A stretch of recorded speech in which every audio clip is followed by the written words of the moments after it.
ಓಂ ಶ್ರೀ ಗುರುಭ್ಯೋ ನಮಃ ಗಂ ಗಣಪತಯೇ ನಮಃ ದ್ರಾಂ ದತ್ತಾತ್ರೇಯಾಯ ನಮಃ. ನೋಡಿ ವೀಕ್ಷಕರಿ, 2025ರಲ್ಲಿ ಪ್ರಮುಖವಾಗಿ ಎರಡು ಗ್ರಹಗಳು, ಒಂದು ಶನಿ ಮತ್ತು ಗುರು, ಒಂದು ರಾಶಿಯಿಂದ ಮತ್ತೊಂದು ರಾಶಿಗೆ ಬದಲಾವಣೆಯನ್ನ ಹೊಂದುತ್ತಾ ಇದ್ದಾರೆ. ಅಂದ್ರೆ ಒಂದು ರಾಶಿಯಿಂದ ಮತ್ತೊಂದು ರಾಶಿಗೆ ಪ್ರವೇಶವನ್ನ ಮಾಡ್ತಾ ಇದ್ದಾರೆ.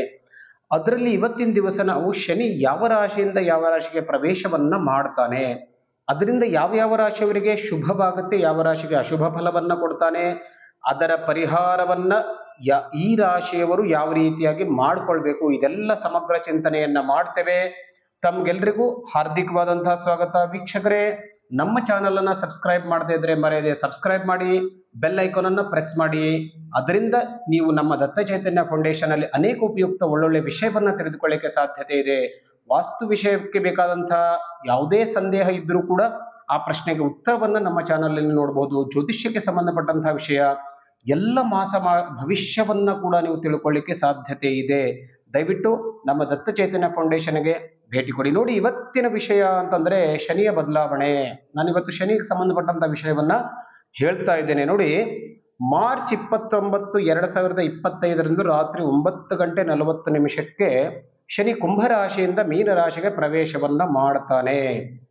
ಮೀನರಾಶಿಯಲ್ಲಿ ಮುಂದುವರಿತಾನೆ. ಮುಂದೆ ಜೂನ್ 2, 2027ರವರೆಗೆ ಸುಮಾರು 2 ವರ್ಷಗಳ ಕಾಲ ಶನಿ ಮೀನರಾಶಿಯಲ್ಲೇ ಇರ್ತಾನೆ. ಸೊ ಹೀಗೆ ಶನಿ ಬದಲಾವಣೆ ಆಗೋದ್ರಿಂದ ಯಾವ ರಾಶಿಗೆ ಈ ಸಾಡೆ ಸಾತಿಯ ಕಾಲ ಮುಗಿದೋಯ್ತು, ಯಾವ ರಾಶಿಗೆ ಶುರು ಆಯಿತು ಅಂತ ನಾವು ತಿಳ್ಕೊಳ್ಬೇಕು ಅಂತಂದ್ರೆ, ಮುಖ್ಯವಾಗಿ ನೋಡಿ, ಮಕರ ರಾಶಿಯವರು ಸಾಡೆ ಸಾತಿಯಿಂದ ಮುಕ್ತರಾಗ್ತಾರೆ.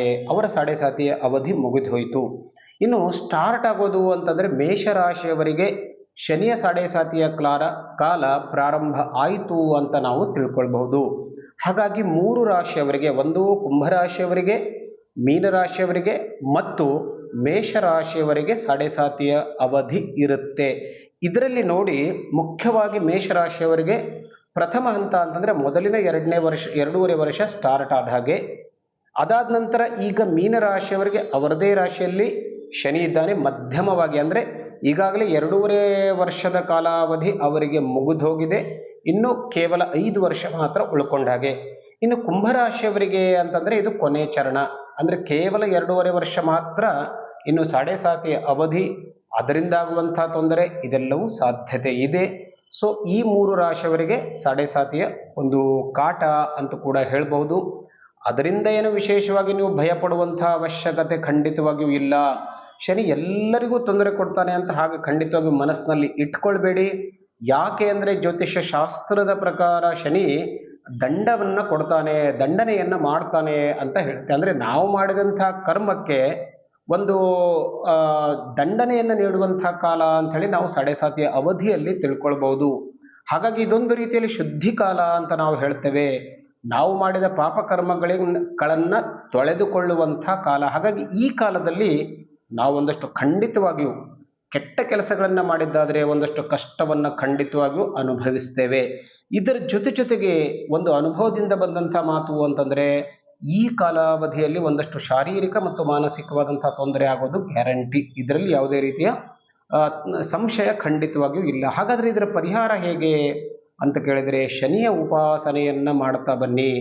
ಈಗ ನಾನು ಯಾರ್ಯಾರು 3 ರಾಶಿಯವರಿಗೆ ಹೇಳಿದ್ದೇನೋ ಅವರು ಖಂಡಿತವಾಗಿಯೂ ತಪ್ಪದೇ ಪ್ರತಿನಿತ್ಯ ಶನಿ ಸ್ತೋತ್ರವನ್ನ ಪಠನ ಮಾಡಿ. ಆ ಶನಿ ಸ್ತೋತ್ರ ಬೇಕು ಅಂತಂದ್ರೆ ನಮಗೆ ವಾಟ್ಸಪ್ ಮಾಡಿ, ವಾಟ್ಸಪ್ಗೆ ನಾನು ನಿಮಗೆ ಕಳಿಸ್ಕೊಡ್ತೇನೆ.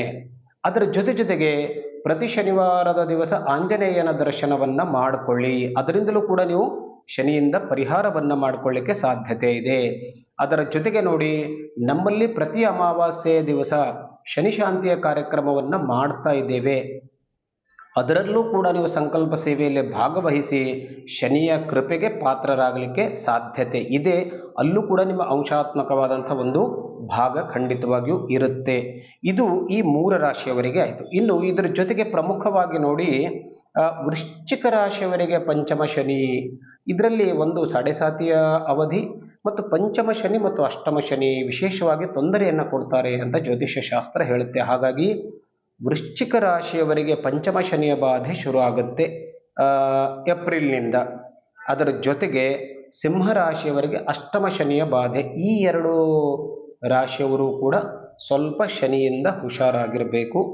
ಈಗ ನಾನು ಮೇಲೆ ಹೇಳಿದಂಥ ಈ ಉಪಾಯಾದಿಗಳನ್ನು ಅವರು ಮಾಡಿಕೊಂಡ್ರೆ ಶನಿ ಅವರಿಗೆ ಯೋಗಕಾರಕನಾಗಿ ಇರ್ತಾನೆ. ನೋಡಿ, ಶನಿ ತುಂಬ ಒಳ್ಳೆಯ ಯೋಗಕಾರಕ ಗ್ರಹ.